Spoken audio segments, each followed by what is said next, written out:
Hello and welcome to the F1 show with me, Hugh Hatrick, and a very special guest tonight, all the way from South Africa. It is Levi. How are you doing? I'm absolutely fantastic, Hugh. Thanks for having me on again. Post 2025 championship, which was an interesting one, and just glad to be talking about F1 again. Yes. So let's get stuck in. Exactly, on what is the biggest season of the year. 24 races. We've had 3 of them. Of course, we're not going to have 2 in April because Bahrain and Qatar have been dropped due to all the issues going on in the Middle East. But I still think, you know what? It's been a cracker of a start to the year. I mean, it's been very divisive, without a doubt. Some people hate it. I think the F1 community is really in two bits as to do they like the engines, do they not like the engines? We've had all sorts of controversy with Behrman's crash on Sunday as well. It's the FIA are obviously going to try and work on that and see what can happen. But overall, are you quite excited about the championship so far? Do you think it's better than last year? Well, last year was quite exciting. You can't complain about a 3-way title championship. I do like a shake-up in the regulations. The cars look spectacular. I think this year's cars look really good. I won't complain about that. They're smaller, they're more nimble. It seems like they're more alive, which is amazing. But the engine situation, it's a love-hate relationship. I'm happy that Ferrari are doing better, but it seems like they don't have the best engine anyway. So, I think there's a lot of things to unpack here to kind of understand as well with the situation that's going on. Because I don't think they'll be terrible if there's a few changes can be made, but I still think right now it's not ideal. It's too energy starved that people call it. That's the term, energy starved. Yeah. So, yeah, you kind of felt if they had the same engines as last year, but the new package, it would have been so much better because the engines had really developed a lot and actually were quite good and very efficient. I'm not sure if does Formula One need kind of battery powered, tech to such a degree. I suppose it depends what they're trying to follow, what they're trying to get out of it. Well, to be honest with you, I just don't see the point at the moment because everyone knew this. I remember when we saw articles from Verstappen from over 2 years ago saying, "Oh, we're gonna have to downshift on straights. Oh, we're gonna be running out of power halfway down the straight," and everyone knew this was gonna happen because of just how everything was written and how limited the engine was gonna be providing power. So that was a big red flag already. So what do you expect? To be honest with you, this is what F1 decided to do, but now after Japan, there's been talks already that they're going to be trying to think about maybe changing how much electricity or electric power you could use at its highest capacity. So you could still maybe use they use kilowatts. So apparently they want to decrease the maximum power, but then keep the recharge power at 350. So you're always recharging more than you're using. That could work. They could just increase the engine power completely, but then they'll upset some of the manufacturers that signed up for a 50-50 split. So I just think they should really do what's best for the sport. I know they'll upset some manufacturers, but at least having a 60-40 split would make the engines just the overall package a little bit less problematic because you won't have as many accidents you won't have. I'm hoping not to see any more accidents, but we saw Colapinto and Behrman, which was ridiculous, to be honest. Come on, 50, 55 kilometers an hour difference going to Spoon. That's not something that should happen. No. I think that's the big difference, isn't it? Because it's all about where they deploy their battery, and if you get it, if you're on 2 different strategies and 2 different battles, you could find yourself in that situation that Behrman found himself in with a huge incoming speed, wasn't it? It was quite an accident. Thankfully, he was okay. It's you kind of feel you want to hear the cars rev. What I don't like is you'll hear them on the straight, and all of a sudden the revs go down. It goes, and you think, you want them to be going flat out, but obviously it's doing the recharge, which is. And they're hiding it as well, and F1 are hiding it as well, which is kind of also suspect. Come on, guys, you this is what happens, right? You knew this was going to happen. I think the biggest shock I remember watching practice. I think it was practice 2 because practice 1. Everyone was all over the show. Everyone was still kind of figuring it out because it was the first time around Australia, these new cars. People were doing all weird things. And then practice 2 came around, and I just started seeing everyone just doing that D-rating, or they call it what is it, clipping, clipping at the end of the back straight towards the fast turn 9 and 10. And I was like, what is this? This is that corner used to be kind of just a downshift and then like fling into the corner of the old cars, and now you kind of just it's just a little Sunday drive through there. It's isn't it? not It's a great. kind of it's a because normally the aero was something when it all kind of worked like last year when it was powerful and the cars were kind of really efficient with it, haven't they? And they could really go flat out into these corners and make it something quite spectacular. I mean, there was Verstappen who won, from pole position because he was able to keep everyone behind him. I mean, that was a cracker of a race, and we thought maybe we'll get a bit of that this time, but in the end, the Mercedes kind of got away, and that was it. It's an interesting one. Now, I believe we've got NatCap watching as well, and if you're watching, let us know who you are and where you're watching from. Now, am I right in saying that NatCap has just won quite a big championship? Would you like to? He did indeed. He did indeed. It's well done because he's one of the youngest drivers out there. So many congratulations. It was SMA season 3. No, season 1 of 2026. Yeah. Season 1 of 2026, but the third one is done. Yes. So many congratulations. In fact, he has because you have won rounds 1 and 2. I think haven't you? Have you got? Yeah. So you're the current champion there. But no, it's great to have you in NatCap as well. Now going back to Formula 1, I know that you have got many of the stats there, Levi, in terms of qualifying. You can share the page if you like. I'll put it on. One of my lights just went off. Apologies, but I think we're still fine. I've actually been. I don't know what happened there. I think we've got something wrong with the electricity here, but we're gonna go forward. Luckily, I've got backup power. So the qualifying head-to-head right now, the ones that are like kind of interesting to me that I've got off the top of my head. Obviously we've got Hamilton, Leclerc, and Russell and Antonelli are split literally by just over 100th of a second over the last qualifying sessions. That includes the not the super sprint, the sprint qualifying as well. And then the things that are kind of like eye-catching, you got Piastri, Norris close, Bortoleto, Hulkenberg close. The typical ones that are you expect to be close. And you got Verstappen over Hadjar. It's only 1/10 split between them, which is unheard of in modern F1, where usually Verstappen's teammates are minimum 3 to 4 tenths behind, maybe 5 tenths like last year. Then the scary one is actually Gasly over Colapinto. He's 7 tenths ahead of Colapinto after 4 sessions, which it's not good. Like Gasly's a great driver, don't forget that. But 7 tenths is a bit too much. And even maybe Sainz and Albon, because it was really close to them last year. So I don't know. Those are like I think the Red Bull, the Williams, and Alpine are definitely the ones that stand out. The rest you would expect. I think the gaps are quite understandable in my opinion. But they have come down a bit because I was looking at like the slowest cars, and even now they were about 2.7 seconds off a lap, like Stroll and Alonso in the Aston Martin. So they have brought it in a bit. So I do think that will come in as the year goes on. It's a bit, of course, because they're not allowed testing anymore to kind of help develop the cars in the season.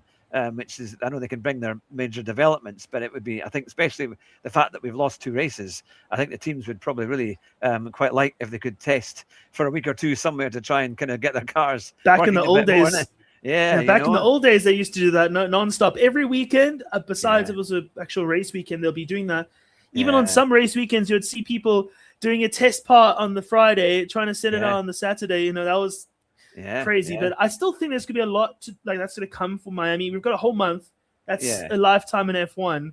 And then after Miami, you got another 3 weeks. So there's definitely going to be a lot of development. But the thing is it worth bringing a whole upgrade package to a sprint weekend around a street track? It's really risky. Because you only got one practice to sort that thing out, on top of having the new engines trying to figure out how to drive around that circuit. How are you going to know that the car is actually doing well? Because you're not going to really be able to do everything. So that's also a little curveball. And then the next track straight after that, if I'm not mistaken, is Monaco. If you don't obviously have the other 2. So no, not Monaco. Sorry. It's the Canadian Grand Prix and then Monaco. So there's a lot of tracks here where they aren't really that conventional. So how are you going to know that your car is sorted out before getting maybe back to let's see, Barcelona, which is obviously a great track to test out a car because that's where they used to do a lot of testing. Including this year. So it's kind of a bit of a curveball here. You're going to just have to hope that your upgrades work and they correlate on track because Yeah, because unless they're all you're going to quite be in a short bit of tracks, big aren't they? trouble. Miami's quite short, lots of corners, not and well, there are some straights, but it's this corner after corner, really, and quite an intense race. Well, Japan had quite long straights, those famous long straights and the 130R and Spoon and all these kind of things. So yeah, it's quite interesting. And Miami, yeah, it could be a funny race. I mean, the McLarens have done very well there the last few years, but you kind of wonder, will Mercedes, because they've never been too far away there, will it kind of catch up a bit or will it be dominant? That's kind of one of those things. And the Ferrari could also, because it's a bit closer here and there, maybe it could put on a kind of high downforce package or something and surprise a few people. What do you think? Well, at the moment right now, I remember hearing this from F1 TV. The downforce packages are kind of just going to stay the same, unless I think Monaco is like the one exception. One of the engineers mentioned that. I don't know which team they're for, but they said maybe Monaco is like maybe the exception track where they could bring a specific rear wing and maybe front wing where it's got a little bit more extra downforce and a bit more drag, because you're not going to be needing to go as fast in the straights. And I also heard correctly, there's not going to be any straight line modes for Monaco already. I don't know if that's correct, but apparently they're not going to have that. So maybe Monaco, but then the rest of the tracks, from what I heard, they're not going to just like, okay, we got this rear wing for this type of track, this front wing for this type of track. It's not like the old F1, which is kind of a shame, because I remember I really used to enjoy that, but that also maybe saves costs for the F1 teams. So maybe they'll help them develop a bit more, because I think Ferrari of all teams, I think if they just had a slightly better engine, then they actually could be really strong. We saw that in Japan. They were flying in Sector 1. I was getting excited, and then by the end of Sector 2, they have lost like half a second. So that's it. Just give them a bit of a better engine upgrade. Apparently, they're going to have an engine upgrade, but I'm not certain. I don't know if that's confirmed yet. I've just seen sources. Yeah, no, it's one of these things, isn't it? I have to say, from the start of the season, for the first few laps in Melbourne, when they were, the Ferraris got in front and they were really pushing, and I thought, oh, well, this is fantastic, because they did say the Ferraris could have great starts. I remember watching those practice starts, and they were terrific. I mean, the Ferraris really had it there, so they can do it. Just unfortunately, they didn't have the best. With their little turbos. Yeah, that's it. They didn't have the best qualifying, wasn't it? They were a bit too far away to really get in front. And then, of course, the McLarens were there, and they hadn't been there in the last two races, so it gave them something else to think about. But no, that was the thing. Now, we've got SRC Sideways. TNR Viv, I think. Yeah, it's TNR Viv. TNR Viv. It's good to see you. And we've got Parquet, and we've had Nutcap. And I'm sure there are more in the comments there as well watching. It's great to have you along. Let us know your thoughts on the Formula One season and put your questions as well to Levi and myself. Also, we have Levi's YouTube channel in the description there, so please make sure to subscribe to that. And it was a last minute thing. I said, I've forgotten to get the link, so I got your link to make sure you're all covered. But there's certainly a dynamic to Formula One. I mean, 24 races in a season is a vast amount, and it's going to go along right into December again. It feels like you hardly had a break, wasn't it, from the last year? It's literally like 8 weeks, it was, and then they're testing again. It's how do you find it? Or I suppose you've been around when it has been a lot busier. We used to finish in the middle of October back in the 90s, ages ago, races, wasn't it? How do you find all that? It's like it's constantly news about Formula One. Well, at the moment, I just feel like we didn't have an off season, because we finished in the first or second week of December, and then it was quite. I just remember it was the end of December, and then by New Year's, I remember seeing leaks of some of the cars already testing around Silverstone in the wet. I was like, "This is crazy! This just happened." And then we had the very non-private private test that happened in Catalonia in January, which was kind of also strange, because there were so many people there able to do spy photography. So I just understand. Everyone was like scared, these cars will be super unreliable. Yes, they are unreliable slightly compared to the last engine era. But to be honest, a brand new set of engine regulations and they're this reliable is actually kind of a miracle in itself, compared to the previous era where you had teams just struggling to do a handful of laps a day. So no, that's it. And they brought spares. They had spare cars just in case, because there were accidents. A ton of spares. That was it. But no, it is quite something. At least, and the engines, well, they do sound, I think, still quite reasonable. They have kind of kept that kind of hull. The engines, they've got rid of some of the things that ruined the engines from the previous generation. But in general, I still think, listen, I know this is a hypothetical. I'm not going to say this right now, because I think for now we're going to be stuck with these engines for a couple of years. Yeah. But from what I heard, the murmurs, like F1 are just going to kind of push for these sustainable fuels where they're using this type of grass that converts it into the sustainably sourced fuels. Yeah, I think now they'll come with something a little bit more pleasing to the ears, but there's things they can do to the engines that can help us. There's things they can do to make the racing a bit more interesting. I saw Viv's comment right now. The races are horrendous. Like, yes and no. I'm trying to be a bit less biased in a way. I know the qualifying is like kind of just ruined, but when I saw Hamilton and Leclerc battle at parts of the track that I've never seen before, that was a proper scrap. There wasn't just like, he had battery and he didn't have battery. Like he's going through the whole entire sector too, side by side. My heart was racing, and even I thought they were going to crash. And you would never see that in pre-2026 machinery. You would never see that because the dirty air is ridiculous. Yeah. And you just didn't have enough time or space to actually kind of do alternative lines and then get close to the car and then pass them. It was just kind of a procession. It got really bad in 2025. It was already an issue in 2024, but that just naturally happens as the regulation matures.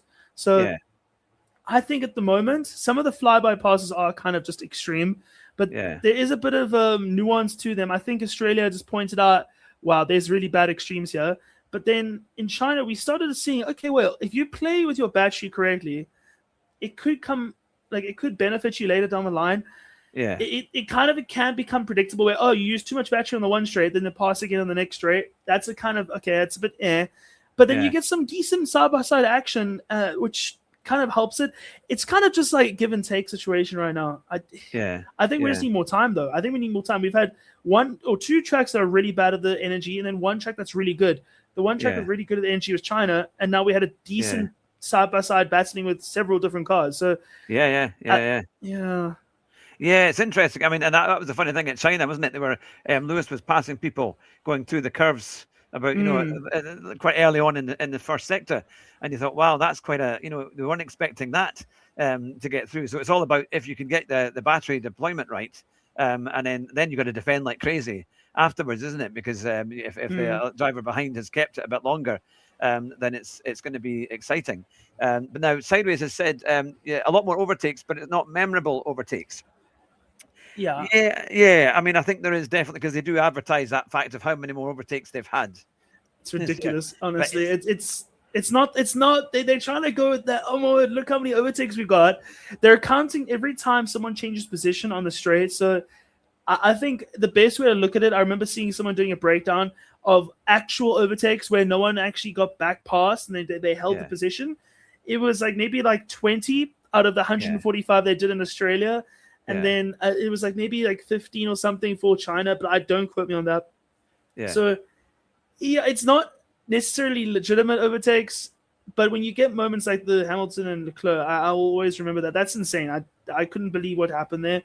But we've also got a few tracks that I think will lend itself to better, but more natural racing, because Miami, even though it is kind of an okay circuit, it's not. I don't think it's the worst, but it's definitely not the best street circuit we have. It is not bad for battery deployment. There's a lot of hard braking zones, and it will be a bit more opportunity to save battery. It's not on the best situation. Then you got Canada, which I think Canada's gonna be pretty good for the battery situation, and then Monaco. I just think Monaco. Monaco is just kind of a slow circuit, and there's a bit of stop-start nature, so you could save battery there. But then Barcelona will be one of the ones on the worst side of the things because there's not really that many slow corners at Barcelona. Yeah. So you've got a couple of great circuits to see more of the true nature of these cars when they aren't starving of battery energy. But then Barcelona will kind of just show the worst of it. And then you've got a whole run of tracks after that. Barcelona, Austria, or the Red Bull Ring. Then you got the British Grand Prix, Belgium Grand Prix, all just high-speed circuits with long straights and flat-out sections. So we might see a bit of problems there, but that is power by the end of it. Maybe that's going to that's quite a far way into the season. Then after a supposed changes that are going to be made, so we'll just have to wait and see, because that could change everything if they do a little bit of a change to the way they deploy the energy, and then we're fine. But Yeah. Let's find out. Let's see. What do you think would be a good way of changing the battery? Do you think would make it better so they wouldn't, in other words, they wouldn't have to use it as much, or they'd have more power on the straight, or it would be a more reliable, straightforward system? So right now, what they can do, what I heard from the race people, this guy called Gary Anderson, he's a really good tech guy. I listened to his podcast on the race, and I heard him firstly just say that the things they can do right now is just limit how much battery power you can deploy. I know then that would kind of skew the metric of being 50-50 because it actually would just make the engine power percentage higher. Even though you're losing power, you'll be slower. It'll be a lot more natural, the racing. So you would decrease the kilowatts of, which is brake horsepower, you can convert it. But they'll reduce the kilowatts to this 250 and then have the recharging available at 350 if you want to. But there'll be a lot less of the super clipping at the end of the straights because at the moment, I just didn't understand. I remember hearing this where you're only allowed to regen at 250 kilowatts for the first second of recharge, which is kind of ridiculous when you're really deploying at 350. So it's a lot of numbers going up. But I'm basically what I'm trying to say is just reduce the maximum power. So then it kind of just makes it harder to deplete the battery. So then it just makes things more predictable. It'll make the cars slower, but that's something they can do right now. Long term, increase the engine power by maybe another 70, 80 horsepower. So that gets like 600-ish brake horsepower. So then the rest can be filled in by the battery. It's a better split, in my opinion. And they can still have a lot of electric power, so that can help with the motto of the sport right now, but it will make it a lot more predictable right now. Yeah. And what's quite interesting as well is that Kimi Antonelli is beating George Russell, and George is really having to kind of hang on to everything and isn't too happy. I mean, they've always said Antonelli is very, very good, but he's now leading the championship. And were you expecting that? Do you think he might be able to continue on in that in that position, or do you think George might come back at him? Well, listen, I thought China was kind of a fluke situation. I didn't want to believe it because George had this issue in qualifying, third qualifying, where something happened to his car. He couldn't actually get out of the pits. Yeah. And Antonelli had 2 shots to improve his laps, which was great for him. Yeah. But once I saw in Japan at Suzuka, an actual driver's circuit, and we saw Antonelli that comfortable the entire weekend, he was comfortable. Yeah. His second time there only. Remember, second time there in an F1 car is nothing to scoff at because he's never raced there before. So it was kind of just he's feeling it all for the second time now, and he dominated George Russell. And George Russell's not someone you can just slouch over. I think he's definitely top 3 driver, top 4 driver on the grid. You can debate that if you want. But I think Antonelli's got the minerals. Let's just see. I don't want to jump the gun right now, but if we're gonna have a dominant Mercedes, at least have a 1v1 for the championship and not one driver winning it all. Because I was afraid when I saw in Australia just Russell dominating because that would have been disappointing. He was really strong. But Antonelli, he's doing well. The teenager's doing well. Yeah, quite amazing. He's just 19. And he's out there and he's got to get a Formula 1 license at 19. It's pretty impressive. But to be winning races, leading a championship, and that car has been, definitely the right time to be at Mercedes, for sure. But and I mean, even like the space, we've talked a little bit about Ferraris coming up. Obviously, McLaren have suddenly appeared there after failing to start in the last race in China. What do you think about Norris and Piastri? I mean, they've done some pretty. I mean, Piastri had a pretty competitive race there on Sunday. I think right now, McLaren as an F1 team is still better than Mercedes, but Mercedes are the works team, so they know the ins and outs of their engines right now a bit more than McLaren. But what we saw right there is that McLaren, their trajectory is even better than Ferrari's right now because they do have the better engine. And unfortunately right now, that is the biggest crux. You need to have a good engine right now. Maybe if the Edgio comes in, we'll find out. Maybe they'll change everything. But McLaren looking good too. If they actually get their cars to start the race, they'll get a podium on their first race. So just sort that out. They even had a good start, which was kind of surprising because I thought the Mercedes engines weren't good at starting. I think Mercedes itself just need to fix that because McLaren proved they can get off the line really well, like the Ferraris. Yeah. And I think right now Mercedes needs to just keep look behind them because McLaren are there. I think McLaren have a bit of a better chance than Ferrari, unless that engine upgrade thing comes to fruition for Ferrari, because that's impressive by them. Piastri and obviously Norris push each other to the limits. They are so evenly matched. So I actually would rate controversially, I know, I would rate the McLaren drivers over the Mercedes drivers just a little bit, a tiny bit, because I feel like there's a little bit more experience now. Obviously, Piastri kind of struggled last year at the end of last year, but I still think under the pressure right now, they've been in there and done that. They would have a little edge over Kimi and maybe Russell a little bit. Yeah. No, that's the thing. We've got Tate watching all the way from America. It's good to see you, Tate. And all the others who are watching, welcome along. It's great to see you. And we're talking about F1 and the season so far with Levi, who's an F1 expert. And you can see that Ferrari top there. He's not biased, though. He's been very, very good with all the teams that we've been talking about tonight. But I think it's quite interesting to see the McLaren get up there. Because, as you say, Piastri suffered a bit at the end of last season. And Norris, I don't think Norris, a bit like Verstappen, he's not that keen on the current kind of regulations and the way the cars are, and they call it yo-yoing with the overtakes, wasn't it, with him in the battle with Hamilton? But it's, I was quite surprised to see that McLaren just that little bit ahead. I thought, maybe Ferrari might have them, but the McLarens were pretty strong. But there's really battles right the way through. And we talked very briefly earlier about Alpine and how Gasly wasn't too far away. I mean, he was right in there, wasn't he's not doing too amazing. Far away. Yeah, really showing his skills. Don't forget Gasly 2021. The streets will never forget Gasly 2021 when he was in that AlphaTauri. He was getting ridiculous results. I remember he was the third best car at some races, or no, not even some races, many races in 2021 where he just popped his car up in the top 5, maybe even top 4. I remember sometimes, and he was absolutely killing it. I remember. So don't forget, I think Gasly's got insane peaks. I just think he's never got to show it off in the Alpine era since then. Let's just see. I think Gasly, if you give him the right situation, he could win a championship. But that's difficult in this moment right now, because I think he's had his chance at Red Bull, which unfortunately just didn't work out. But if Alpine can even maybe get their act together, they've got a great engine. They just need to sort their car out even more, and then they could be there.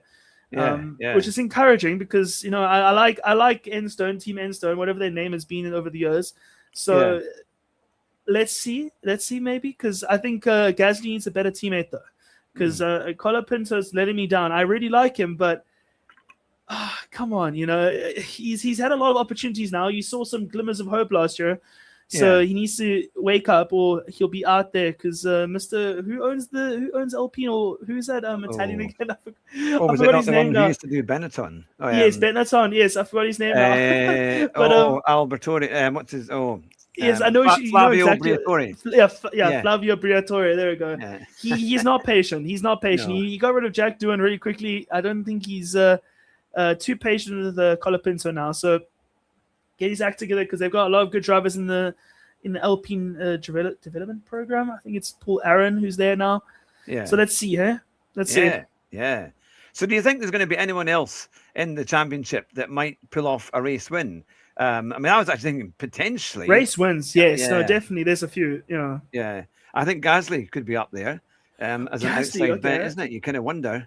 Might not maybe be have a crazy race where there's a lot of retirements. I think realistically, you can say a Ferrari, a McLaren, quite easily, because reliability. I think there will be some reliability issues for the Mercedes. I think everyone will have reliability issues this year.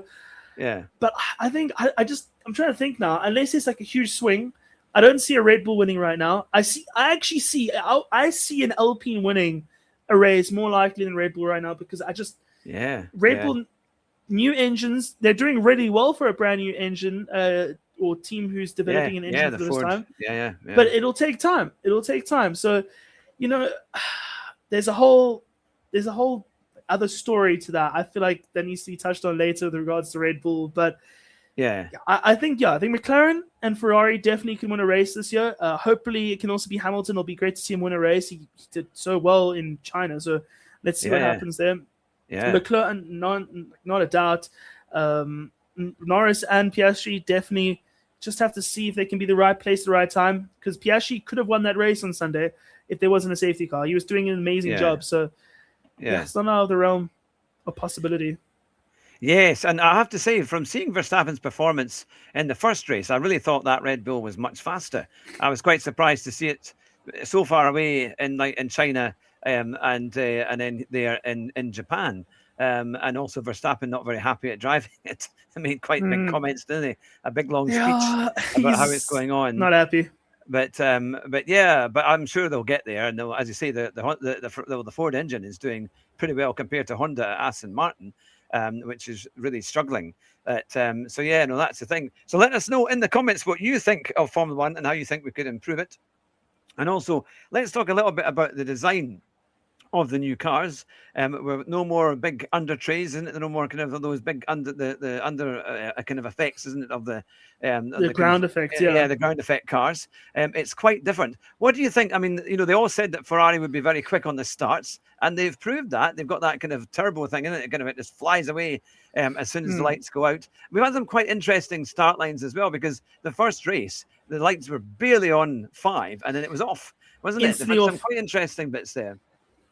Well, it kind of just, I think that was the first race kind of was a bit of a, I don't know, they really chose the worst time possible to do a very short 5 lights and away you go, because brand new cars already, I think that just played into Ferrari's hands because they caught everyone off guard. Yeah. But honestly, besides, okay, let's separate the engines. Like I said earlier, the dimensions of the cars look great. They do look kind of just aggressive and small, which makes them look a bit more aggressive and quick. But what else was I also liking about the cars? They just look aesthetically pleasing. I don't like the little winglets on the front wing, like those extra winglets. Those are unnecessary. I think they could have just kept it narrow and it'll be fine. But I think that's just to help with the dirty air and the outwash they're trying to limit. But overall, they look great. I can't really comment on anything else really right now, so it's still a bit early to be committed to anything else. No, it's going to be interesting to see. They say they do look great. I think because they're a bit shorter, narrower. They've definitely got the proportions, because like last year they were just too big. They were just too long and too big. They're boats. Yeah, isn't it? And it felt a bit like that. I kind of wonder what they're going to do to the Formula One game, because I've got the one from last year, and it was quite fun to drive and quite nice to drive. This year, I'm not sure if I'm going to like all of those kind of battery deployment buttons and trying to see how that works. That's a whole other story. I don't know how they're going to do that, because I don't think they're ready for how complex this was going to be, and they're developing all these new cars for a game that is, well, basically a year old. So are they going to go full out and try and replicate it correctly, or are they just going to do a bit of like a half-baked thing and then actually commit to it for the full game next year? Listen, I love the F1 games, but I think they got a lot on their plate right now when they found out how all the super clipping and then the lifting coast. I don't know how casuals are going to find that interesting. They have to do maybe something automatic for people, because I don't know how you're going to be able to do that unless you're a super nerd, which will also get probably a bit tiring even for me maybe. So No, it is kind of interesting how that's all going to work. It's going to be a big job for them all. And Formula One, the games do get quite a lot of publicity, and they do get quite a lot of following initially, but then it kind of drops away quite early on. So they were, of course, this year as well. They're not launching as such a new game. I think it's just going to be an update, and then you'll pay money to get the update. So now that will be something. We've got German Kiwi that's here in there. Welcome along, Kiwi. It's good to see you. And I also believe, Levi, that you were in a race with Tidney. You were on his video. I was for the first time in a while. It was some good fun. I had a day off for once on a Monday, so I definitely got to take advantage of that. I don't get take off many Mondays nowadays, but it was good fun. I'll definitely try and do it again if I have the chance. So, it was great. I was going to say, we've got the stars of Tidney's channel here. It's which is great. That and also, I just want to mention something. I was going to answer Viv's question. What wedge races could be very interesting? What would happen? Well, I remember they mentioned something. So you've got, obviously on the track map, they've got, for the dry conditions, they've got all the straight line modes. And then for straights that are a little bit more sketchy, but they're curving, they would have in the wet, they would have them either on partial straight line mode or disabled completely, which is basically, imagine the rear wing and the front wing only opening even just like halfway instead of the fully down mode. So there's there's still a little bit less drag, but there's still more downforce compared to just being completely on straight line mode, or the lowest straight line mode, if you know what I mean. They need to get a better name for this, because this is just weird, but you know what I mean. There's a little bit more downforce, so they can still get around the make corner sure they're shedding some. They're going safely through some maybe the slightly twisty bits. But overall, it's just kind of helping with the energy management, because imagine if you had no straight line mode in the wet, and it's just a straight, that would be kind of just, you're just burning more energy, and you actually maybe run out of energy even more, because there's no wings being used to go down. I messed this up, but you know what I mean. Yeah. No, absolutely. And in the wet weather, as Sideways just said, the battery deployment in the wet, that could be really quite something. All of a sudden, all that power. Well, one thing, remember in the wet, so you actually have less grips, which is a great thing, because you actually increase your braking zones, which then you also increase the amount of time you're recharging the battery. So I think in the wet, the cars will be actually a less energy starved though, because you obviously, firstly, you're not on full throttle for as long as you're on the dry. So energy starved cars will be a little less of an issue for this current generation, but we just have to see. When is it going to rain? Maybe it could rain in Miami, but I think it's more likely maybe in Canada, or when you get to the European races, because some of the races it usually doesn't rain out. So just have to find out. Other than Belgium and that, sometimes you get a wet race in Canada. We've had a few in the past. Oh no, Canada definitely Canada. Yeah, and that kind of thing. Sometimes Silverstone as well. It can be a bit wet there. You can get a bit of changeable conditions. But no, that's going to be something that. But so far, with all the performances that we've seen, who do you think might be the hot favourite for the championship? Is it who would you think might be? I'm going for Antonelli, because that's a safe bet. Oh no, not actually that safe of a bet. Everyone thought Russell was going to be the safe bet, but after the couple of races I've seen, and I'm also got Italian heritage, I cannot not go for Antonelli.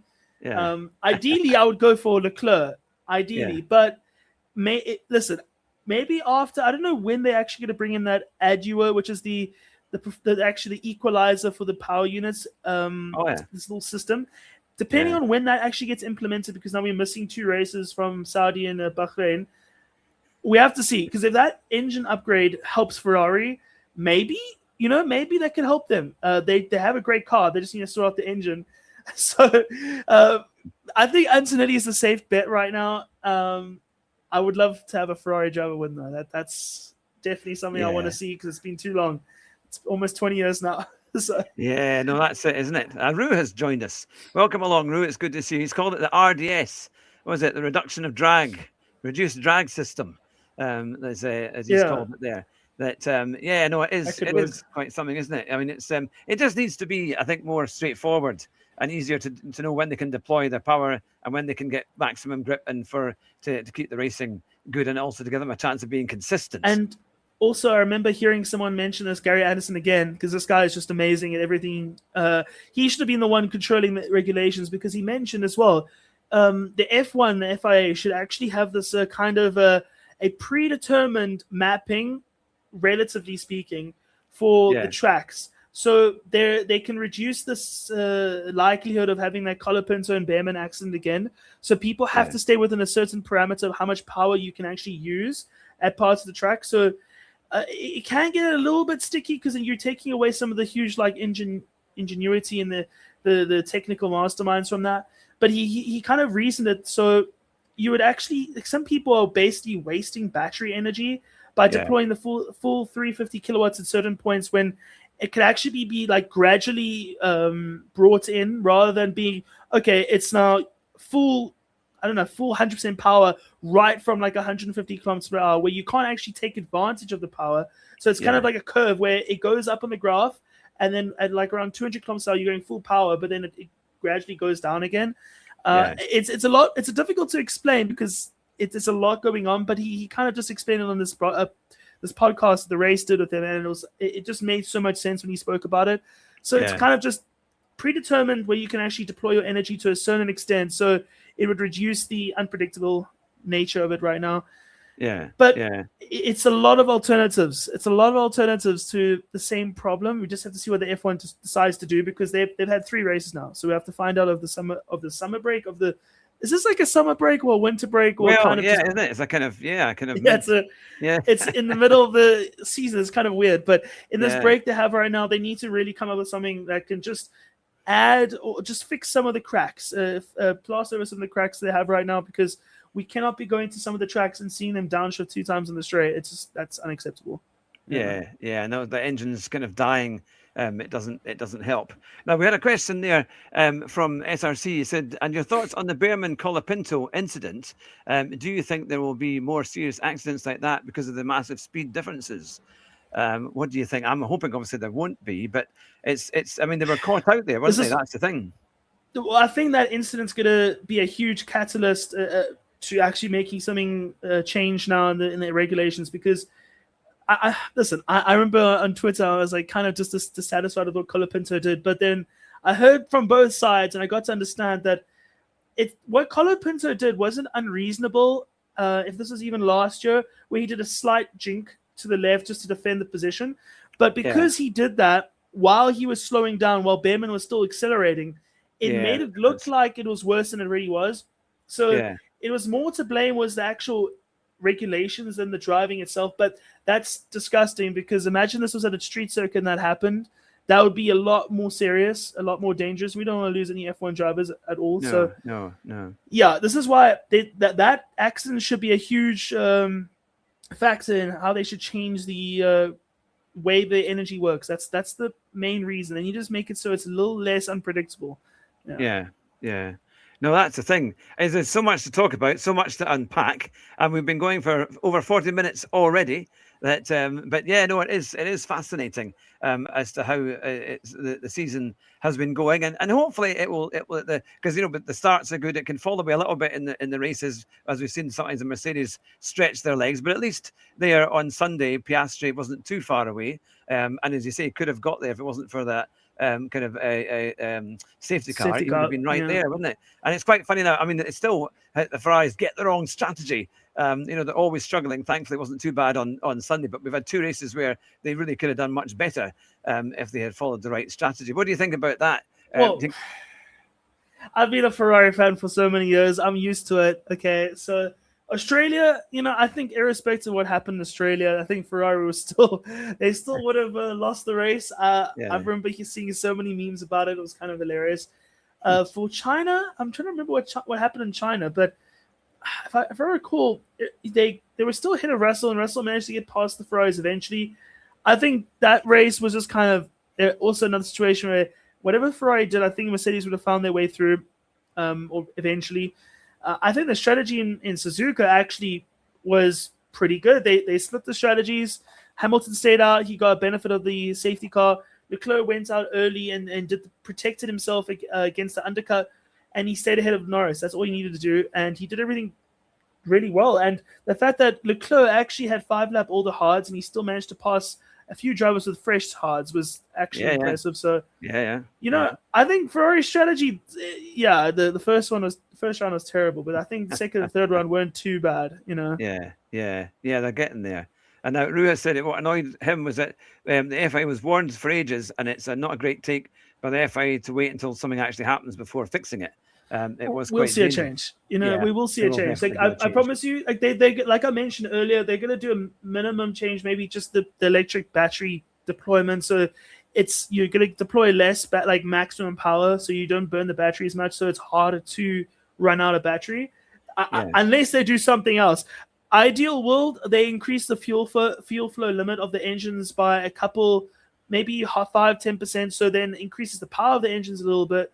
So you have more engine power and then less less electrical power. So it evens out. But then Audi are going to be upset, and then other manufacturers are going to be upset because we built our engines for a specific circumstance type of situation. But I think F1 needs to just put their foot down and say, okay, this is what we're going to do. We messed up. Let's just try and fix it as much as we can in the short period of time, because it's still 4 weeks. They can do something, but we'll have to find out. Exactly. And hopefully F1 will stop censoring the fans' comments when they don't get the feedback they like, which is quite funny, isn't it? I mean, you kind of feel they're so desperate to try and win over these new fans, but actually you win over fans by good racing, real racing, and the proper sport. I think that's what they really need. When they act too desperately, I think it'll just come back on themselves. But we'll see how it all develops and see how it goes. That I was going to say, it's been an amazing night so far. I'm wondering, Levi, if you'd be happy to come back again and do another to continue definitely. on, because we'd love to have you back and get more of what's been happening with all these with the Formula One season as it goes. Now we've got Rue saying the MGHU again and let Audi cry, split the turbo into generator and electric. Can't do that. And supercharge it to make it cheaper for Audi to develop. Well, listen, that's not great. I think the MGH needs to go. That thing was just basically the worst thing I could think of, because I know it was really great for technology-wise. It was great, but ruined the car's engine sound. It was overly complex. I just think keep that. Listen, it was great that it happened. We had that. Now move on. They don't need to do that. I promise you, they don't need that. They just need to increase the engine power. That's something that can be just done by increasing the fuel flow, which means more fuel means more power, which is great. And that's what they need to do. Will just add more complexity and more weight to these engines and these cars, which you don't want. You don't want the cars to gain more weight. We want to make the cars lighter, not heavier. So, that's why they got rid of it as well. I think that was also kind of the thing, Yeah. No, it's quite a thing, isn't it? Now, this will be going out as a podcast as well. So if you're on Podbean, you can get it on Podbean. I will put that out hopefully tomorrow. It'll be ready on Podbean. And we'll be back again, if not this Thursday, but in probably a week on Thursday. Or we can do other nights as well.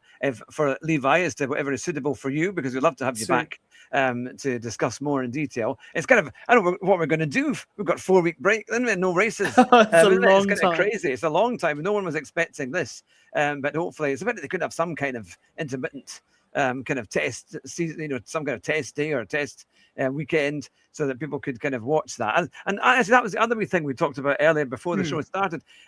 This private testing. That was crazy. Yes. At Barcelona, they could have opened it up. Thousands of people want to come to the test because it's a really great chance to see the cars. What was your take on that?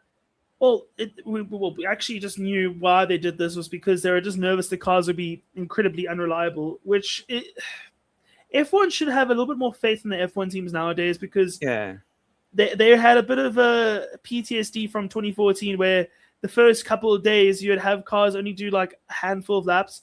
And that's great. I understand where they're coming from, but this is 2026. It's a whole decade past and a little bit more of engine development and engine understanding, and these teams are smashing it. Obviously, Aston Martin are the exception with Honda, but everyone else is absolutely just killing it, which is amazing. Well done to them. And I think F1 dropped the ball. They definitely dropped the ball on that. Yeah. Because the times aren't that far away. I mean, I know Aston Martin is about 2.7 seconds away, but they will come into it. They will definitely get stronger very quickly. I mean, at the end, when they had Honda and Red Bull, I mean, look how dominant they were with them. They were doing incredibly well. But it was something that I think we've got all of the TNR guys. We've got TNR Sean. We've got TNS Res Racing. We've got TNR Sir Mags.